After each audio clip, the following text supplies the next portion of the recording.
What do you get when you put elite defense, above average athleticism, elite shot creating, and the confidence and sometimes cockiness to let you know all about it into a 7 foot, 280-pound frame? You get Joel Embiid. Not only does Embiid show basketball ability in his purest form, but he shows what an athlete should be when it comes to constant improvement and relentless work ethic. And although he has already improved immensely and developed into one of the best players in the game over the past few years, he has made some recent improvements to level up his game even more. Philadelphia 76ers fans have been disappointed in the past when it comes to their players not realizing and doing something about their true potential. So much so that the big man's on court season to season improvements make him seem worthy of a statue in the city of brotherly love. Coming out of Kansas, we knew Joel Embiid's potential as a player. His injuries held him back from being picked earlier than 3. After missing his first 2 seasons, we finally got to see the third overall pick in the 2016-17 season. The scoring ability, post moves, and footwork were on display right away early in his career, and he couldn't have arrived in Philly any sooner. After things were the worst they had been in a while in 2020 for the Sixers, the following year Joel Embiid took a big jump in his game.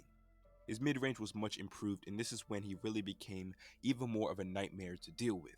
He already knew how to dominate down low and in the post, but as he became a more dangerous jump shooter, containing the big man seemed like more and more of a fantasy for players and teams. He improved even more on this last season in 2020, winning a scoring championship and tightening his game even more. In this season, he has taken another jump as he averaged 33 points a game, winning another scoring title. In the past, even as a powerful center, Embiid has had his times where he felt a little too in love with the jump shot, even in games where he wasn't hitting them. This season, he did a much better job as a role man, and his shot diet was much healthier. A lot of that was because of the improved chemistry with one of the NBA's best playmakers in James Harden. But the aspect of Embiid's game that is the most pivotal for a deep Sixers playoff run is his ability to navigate and pass out of double and triple teams. And playmaking seems to be the last puzzle piece for final form Joel Embiid. In the past, teams could overwhelm Joel and almost neutralize him. He didn't know how to navigate with multiple defenders smothering him, and although he is still nowhere near perfect, he has clearly improved in this area. He only played 3 games versus Brooklyn while Philly swept, but as he has all season long, he looked more comfortable making simple passes out to shooters, or more often, being the first pass of many for Sixers threes.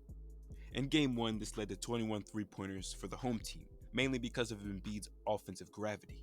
He has been the NBA's best scorer over the past couple of seasons, and a team like Brooklyn with a lot of long defenders and without the star talent of other playoff teams knew they had to throw everything they could at the big man, and he did much better than he has in the past.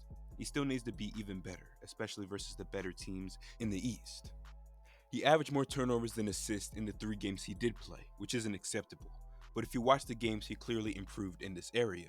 He currently has the most secondary assists in the playoffs at 3 games, so while he doesn't always get the assist, his passes are leading to buckets. I guess Brooklyn was a decent test, but the powerhouses in the East, like the Boston Celtics and Milwaukee Bucks, will require even better execution from Philadelphia.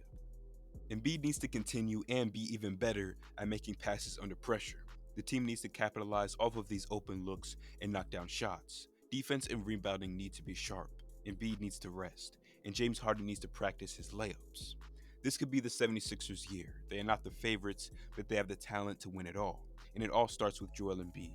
Us Sixers fans have seen him develop into an MVP before our very eyes. The playmaking is the last piece of his game. He needs to become even more dangerous. He has seemed to figure out basketball. He is unstoppable 101, and if teams continue to be punished for doubling the big man, he could lead his team to their first championship in 40 years. But what do you think? How dangerous is Philly this year? And does Joel Embiid get your vote for MVP? Thank you guys for watching. This has been Rxkz with Hoops Times 2. Hit the subscribe button if you want to see more content like this. Hit the like button if you enjoyed this video. I'll see you guys next time. Peace out.